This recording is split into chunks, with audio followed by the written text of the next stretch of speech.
So Natalia, if you don't use a million pleases and thank yous in Ukrainian, how do you express politeness? Oh, that is such a good question, Shelley. We use intonation. We do use thank you and please, but definitely less of them. Imagine a situation, you are at a table and people are having a meal, and you say something like, well, would you please kindly pass me the salt? Or would you please pass me the salt? If we use the same words in Ukrainian and say something like, будь такий ласкавий, передай мені, будь ласка, сіль. That would sound really over the top, and this is way too polite for a conversation during a meal, and it might even sound like you're putting up a show, and the person might ask, wait a sec, I'm not a queen. Why are you talking to me like that? In Ukrainian, to sound more natural, we would use a very simple phrase. We would say, передай мені сіль. Передай мені, будь ласка, сіль, which is pass me the salt, or pass me the salt, please.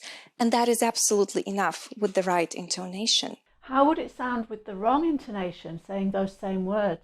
I think you would probably do something like you do that in English as well. You can play with the intonation, and in Ukrainian, you would be like, дай сіль, передай сіль.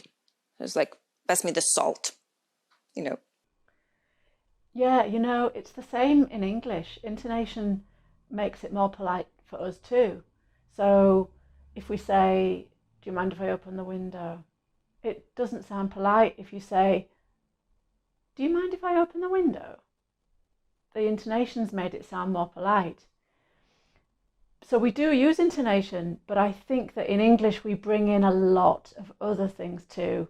All the pleases, all the thank yous, the would you mind, and indirect questions, which perhaps you're not using. But something else that is different perhaps about English is, well, I speak Spanish, and I know that in Spanish we've got two ways of saying you.